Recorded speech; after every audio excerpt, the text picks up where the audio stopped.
जय श्री कृष्ण।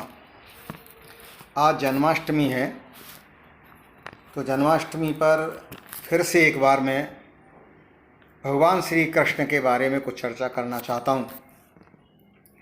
मेरे पास रिकॉर्डिंग करने के जो उपयुक्त साधन होते हैं वो नहीं है।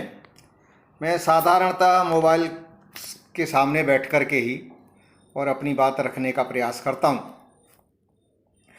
भगवान श्री कृष्ण का जो जीवन है वो इतना प्रेरणादायी है कि उसे बार बार पढ़ने और बार बार लोगों के सामने रखने का मन करता है। तो आज जन्माष्टमी है, तो फिर से मेरा विचार हुआ कि आज फिर से भगवान श्री कृष्ण के जीवन के बारे में आप सबके सामने कुछ चर्चा करूं।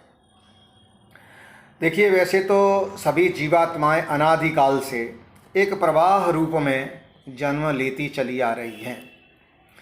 ऐसे में मनुष्य का जन्म होना कोई विशेष बात प्रतीत नहीं होती, किंतु विशिष्ट संस्कारों से युक्त जब कोई पवित्र जीवात्मा शरीर धारण करती है तो निश्चित रूप से स्वयं को और समस्त मानव जाति को धन्य धन्य कर देती है एवं सदियों सदियों तक उनसे प्रेरणा, ऊर्जा, उत्साह, ज्ञान प्राप्त करके मानव अपने को बुराइयों एवं अज्ञान से बचाकर कर्तव्य पथ पर अग्रसर होता है। ऐसी एक पवित्र जीवात्मा का प्राकट्य 5248 वर्ष पूर्व यदुवंश में भाद्रपद कृष्ण अष्टमी की रात्रि में रोहिणी नक्षत्र में आर्यावर्त की भूमि पर ब्रजमंडल में हुआ, जो श्री कृष्ण के नाम से सुप्रसिद्ध हुए।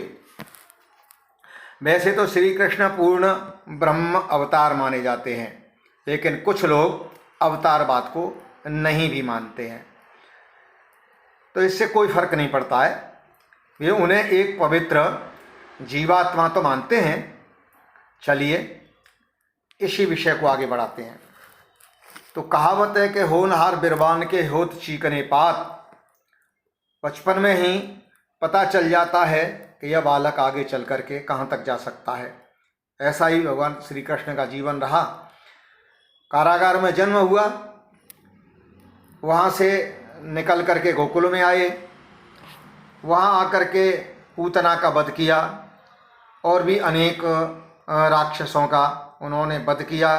समय समय पर जो गोकुलवासियों के ऊपर, ब्रजवासियों के ऊपर जो संकट समस्याएं आईं, उनका भी समाधान श्री कृष्ण ने अपने बुद्धि के द्वारा और अपनी शक्ति के द्वारा किया। अल्प आयु में ही भगवान श्री कृष्ण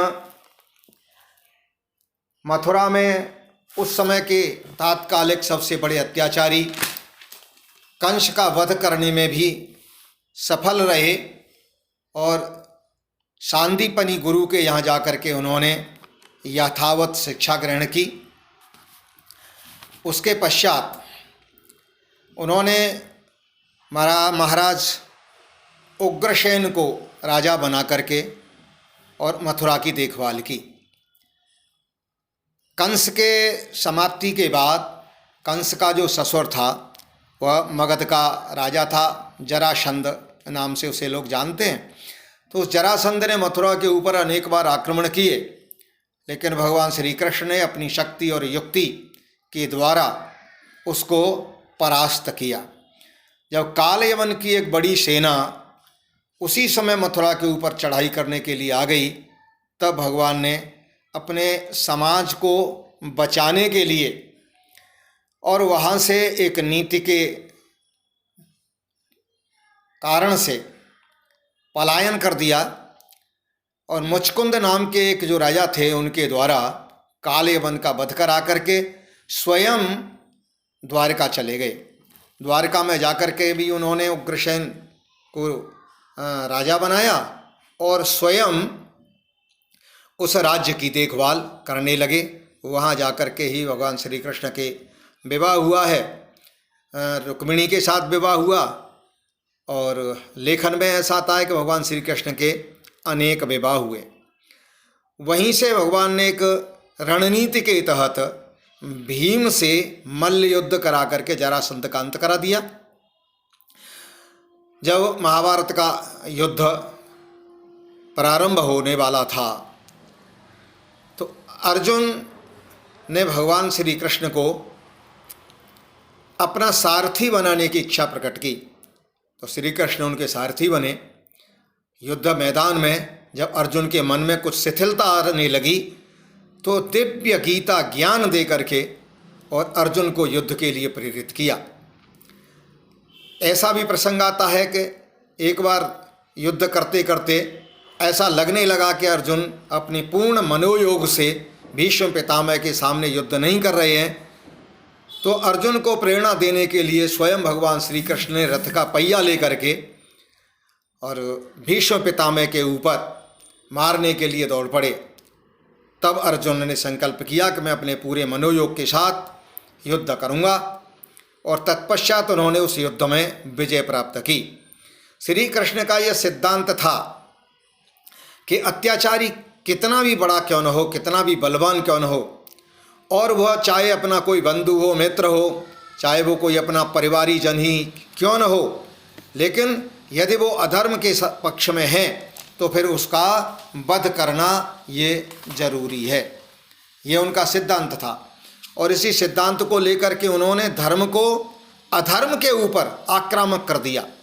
उससे पूर्व जब हम देखते हैं तो अधर्म आक्रामक रहता था, धर्म बचाव में रहता था, लेकिन भगवान श्री कृष्ण ने धर्म को आक्रामक रूप में ला करके खड़ा कर दिया। इससे एक राजनीति में एक क्रांतिकारी परिवर्तन आया। उस क्रांतिकारी परिवर्तन के कारण से और धर्म की रक्षा के लिए शस्त्र उठाने के लिए प्रेरणा मिली। उनका विचार था कि धर्म की रक्षा के लिए ये न केन प्रकारेण जो कोई भी साधन अपनाया जाए वह अनुचित नहीं है, परिणाम धर्म रक्षा ये आना चाहिए। भगवान श्री कृष्ण ने ऐसा वह क्रांतिकारी परिवर्तन किया। भगवान श्री कृष्ण, महाभारत का युद्ध खत्म हो गया, युधिष्ठिर जब राजा बन गए, उसके बाद पुनः लौट करके द्वारका भगवान चले गए और वहाँ जा कर के उन्होंने एक आदर्श राज्य चलाने की व्यवस्था सुनिश्चित की। भगवान का जो दिव्य जीवन है, श्री कृष्ण का जो दिव्य जीवन है, ब्रज में जब हम देखेंगे तो ब्रज में उनका जो माधुर्य है वो बांसुरी को लेकर के जो उनका लीला का स्वरूप है वह अधिक दिखाई देता है। लेकिन जैसे ही वो ब्रज का त्याग करके द्वारिका चले जाते हैं तो वहाँ से भगवान का एक दिव्य सुदर्शन चक्रधारी, एक पराक्रमी महापुरुष का जीवन हमें दिखाई देता है और वही जीवन हमारी प्रेरणा बनता है।